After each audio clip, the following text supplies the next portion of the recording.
Hey guys, my name is Andre and this is my first tech YouTube video and YouTube channel. So leave a comment down below to show some love. Today I'm going to be reviewing the Keychron K2 version 2. Yes, it is a mouthful. So Keychron as a company was formed in 2017 by a group of keyboard enthusiasts.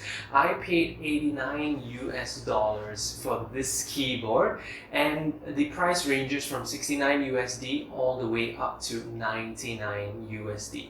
For you folks down in Malaysia who are watching, this was about 375 ringgit including shipping. So this is a 75% keyboard, meaning to say that it does not have the number pad off to the right hand side, so that when you're gaming you got some more mouse action, mouse movements, mouse space. This keyboard can be used in both wired and wireless modes, and two of the best things about this is that number one, you can connect it to both Mac and Windows operating system, and it is a mechanical keyboard. Yeah, feel that key switch action. Let's talk about the design of the Keychron K2. So I've got my hands on the aluminium frame one, which costs about $20 more. In terms of flex, no flex whatsoever. It's hefty, feels good in the hand, feels really premium for a keyboard this size, and because of its 75% form factor, it doesn't take up a lot of space on your desk, so that you can put all sorts of junk, pictures of your girlfriend, pictures of your dog, pictures of other people taking pictures of other people. And the orange escape key is a very nice touch, but you could swap it out with the included gray escape key if you wanted to. From the outside, this keyboard doesn't scream gaming at all, but you definitely can use it for gaming, so that you can, bust some people's heads open or slice through some, I don't know, dragon monster shit. Yeah. On Ergonomics, I've been using this keyboard for a few weeks now, and I must say that I have no complaints. Keychron does have a nice premium walnut wrist rest that is $25, but I think it's a little bit too much. You can definitely find some cheaper options over on eBay or Amazon. So this is the version 2. The reason why it's called the version 2 would mean that there would need to be a version 1. Some of the improvements over the version 1 in the K2 is that now it sports a 9-degree angle and 9-degree incline at the bottom, so that the keyboard is a little bit it's tilted a little more towards you to give you that really good typing experience. And there is 2 different leg heights which you can choose when using the keyboard to dial in that typing sweet spot. In terms of battery life, the K2 sports a 4000 mAh battery, and that goes a long way. Keychron claims that you will be able to get up to 240 hours of typing time with the backlight off. I personally don't use the backlight at all, unless I'm using the keyboard at night. And since my initial charge about 15 days ago, I haven't had to charge the keyboard since. And I use the keyboard for at least like 10 to 13 hours every day. Let's talk about some of the toggles on the left-hand side of the keyboard. So first bit is that we have the dedicated Windows and Mac button.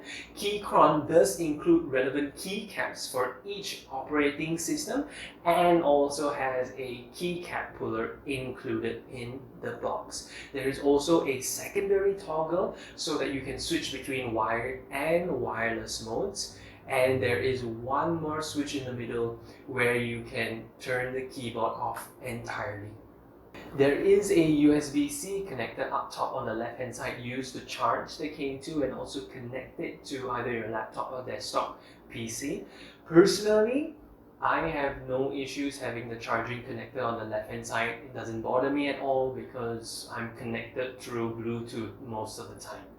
But let me know how you feel about the charging port being on the left-hand side rather than at the back of the keyboard. Does it reduce its sleekness or aesthetic in any way? These keycaps on the K2 are regular ABS plastics and can be easily swapped out for other PBT double shot keycaps in the future, but you might want to get the keycap measurements right before purchasing third-party keycaps, or you will be facing a key problem in mismatching keycaps.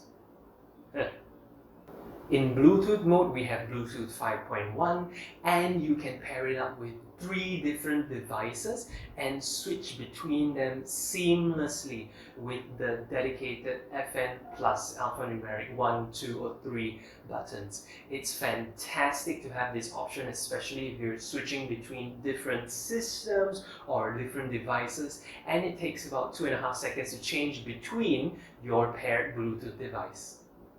The auto sleep function comes in handy as well, where the keyboard will automatically turn off after 10 minutes of idle. I personally find it useful, but if you don't really like it, you can just turn it off really easily.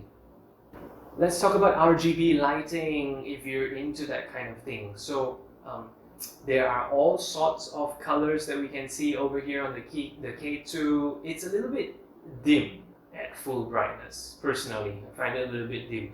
And there is a dedicated RGB key which you can use to cycle through all of the different light patterns so that you can choose the one which makes you type faster or kill more baddies or something.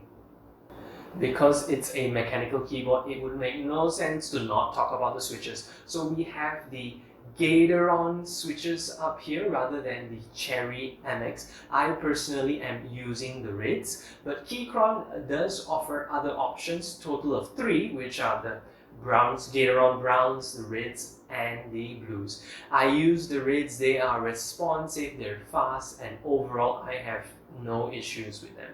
But I did notice one inconsistency though in the switches is that there is a little bit of tactile response differences between the keys, where sometimes the enter key feels a little bit more heavy compared to the other alphabet or the spacebar. So that's about the aesthetics of the keyboard. Now let's have a listen to what this Keychron Reds sound like on the K2.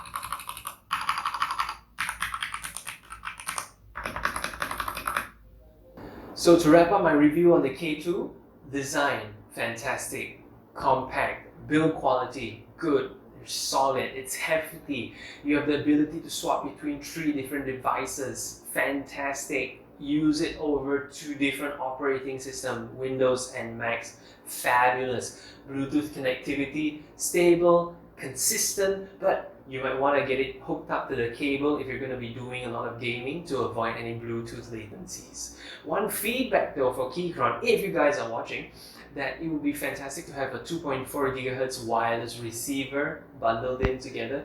This improves reliability considerably, and it definitely helps whenever you have an older system.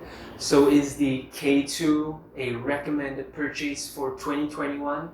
Absolutely, you will not regret owning a K2, especially if you are trying to get into the mechanical keyboard space, or if you want to make this your first mechanical keyboard. Hey guys, this is Andre from the future. One extra bit which I wanted to add in regards to the K2s is that when I first got them, I got it with the Gateron Rids. They were a little bit too mushy in my first few days of trying them out in terms of the switches, and eventually I did get used to them. So if you're asking me what switch would you recommend, I would say go for the browns, because they are the closest in resemblance to other keyboards out there, and it has really good actuation, that little tactile bump you feel with the browns. I think if I went with the browns, I would appreciate it a little bit more as compared to linear switches, but it's your choice. But personally, if you want to get one, go for the browns. So, if you have owned the Keychron K2s previously or currently, what's your experience like? Post it down in the comments below, and be sure to thumbs up if you enjoyed this review, and subscribe to my channel for more tech content in the future. Catch you guys in the next one. See ya!